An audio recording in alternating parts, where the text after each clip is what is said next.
everyone, welcome. Today I want to talk about EFT or tapping. And I love this as a tool for supporting ourselves, right? We don't actually need a coach or a practitioner to be able to use this tool to move through challenges in our life. So we can use EFT in its simplest, most form, we call it simple tapping, to reduce the trigger, of any uncomfortable sensation in the body, pain, a negative emotion, even a craving, like for example, for a sugar craving. So I'm going to run through with you how to use this technique as a way to support yourself when these kind of things arise in your experience. It's always more potent to actually do it in the moment when you can feel that reaction happening in your body. That's when it's going to be most potent. I always like to say that the only way that you can actually get to the other side of an experience so that you can actually get to feeling good again is to really go in and feel it all the way, okay? So we can't just bypass it. We have to actually go in and feel it all the way and move through it in order to get past it. So let's pretend that we're having an experience of, let's say, jealousy. So we can kind of feel what that feels like in our body. And I love that EFT is based on the idea that through self-love, right, we heal everything, right? So what we're going to do is we're going to do some percussive tapping on these points on the body. So these points are like points that translate to our meridian system, like in Chinese medicine. And these meridians can be thought of as sort of super highways of energy that run through the body.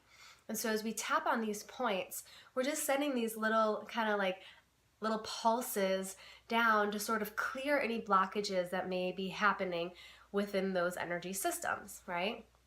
So we'll start off on this karate chop point. So it's just the very pinky side edge. It doesn't matter which hand you use, either or.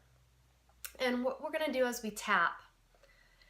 And it's important to know that as much breath as you can take in while you're doing that, the better. So deep breaths are highly encouraged. So what we'll do is we'll tap on this point and we'll create what's called a setup statement. And we'll say it 3 times. And the setup statement is some version of this. So even though I'm having this experience, I deeply and completely love and accept myself. So even though I feel jealous, I deeply and completely love and accept myself. And I'll say it one more time. Even though I'm feeling kind of hot and angry in my body and I'm jealous, I deeply and completely love and accept myself. So we said that setup statement 3 times, which is our starting point. Now, it doesn't matter if these statements are all identical or if you do sort of different variations of the same thing. Okay, we'll just go through it 3 times. And it's important to know too that if it doesn't feel authentic for you to say, I deeply and completely love and accept myself, if that's just not true for you in this moment, you can always substitute it with a statement such as, I am open to finding a way to love and accept myself, or I would like to learn how to love and accept myself. So find something that feels actually authentic, right? That you can say truthfully and go with that. So after we do the setup statement at this karate chop point 3 times, then we'll go through the points and we're just going to sort of close our eyes and feel into the sensations and sort of describe as many aspects of it as we can, right? As truthfully and descriptively as we can describe them. So I like to imagine that this part is, you're calling your best friend on the phone and telling her or him what just happened. This is the part of the process where there is just no filter, right? You're allowed to just kind of vomit every kind of like unevolved story that's involved with this sensation, okay? So don't hold back, right? I like to think about like holding the bucket, the vomit bucket up for my friend to like just release into, right? And so we'll start at the head, and you can just kind of make these big kind of sweeping, that way you won't miss any of those spots, right? Just make it big. Tap, tap, tap. And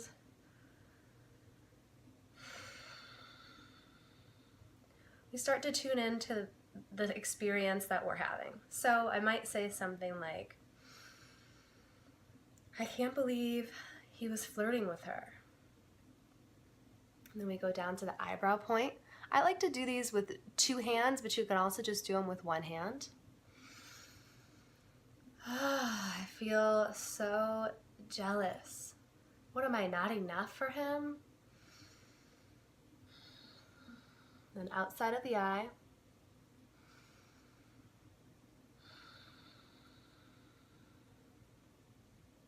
I feel really sad.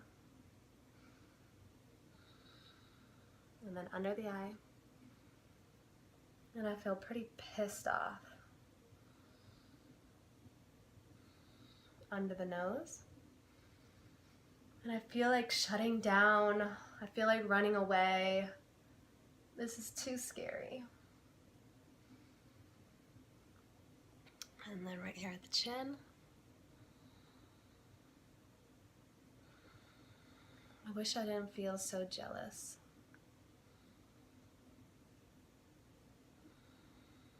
I feel so immature.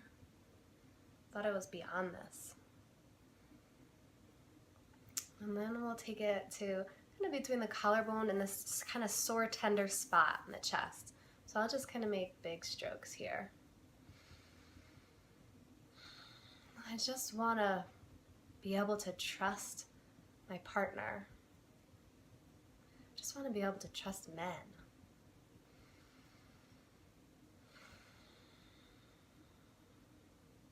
And then under the arm, so this is about like where the nipple is, just kind of travel it over right here to the side body. And usually I just go 1 hand, but you could go 2 hands. Let me create one more statement here. Whatever's bubbling up. Don't worry about getting these perfect or having them be any certain way. Just kind of see what comes up naturally.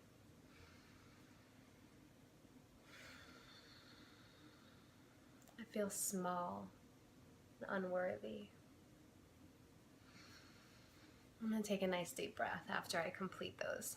And I'm just going to see where I'm at, okay? So it's helpful also to check in at the beginning and just to kind of like feel where you're at, like how big is this emotion? And then to check in after you do some tapping. You can keep going, right? Until you can kind of feel yourself sort of shift, right? The reaction, the sensation in your body will just kind of like come down a little bit. And then you know that you're okay to then move on to the 3-part tapping, which is your chance to actually create something new in the place of the old. Now, in regards to the example that I just used, you want to keep an eye out for other aspects that may be coming up. So maybe there's jealousy, there's feeling unworthy, and then there was that one that mistrust of men, right? Kind of rose to the surface. So I may want to do a little bit of more work, kind of uncovering what else is kind of a part of that feeling of unworthiness, of jealousy, and of mistrusting men. So I may want to even go in and do a separate tap on mistrusting men, okay? And what memories are involved in that, what stories and what sensations in my body, okay? So I like to think about these like beliefs that we have, that maybe I'm discovering about myself, that I have this belief that men aren't trustworthy, okay? So I can then go in and I could try to find as many aspects of that belief to sort of knock down the validity of that experience for myself. So I like to think of these beliefs as kind of like a table, and all these different feelings and experiences are kind of like the legs of the table. And so if you do tapping on one, you can kind of clear one, clear two, maybe even clear three, to let that table then kind of drop and that limiting belief to sort of dissipate and let go in your experience. So we're breaking down these neural pathways of these old, outdated, limiting beliefs so that we can create new, healthier, more empowering beliefs and neural pathways in their place. And you'll want to check out the next video of 3-part tapping to learn what to do from here.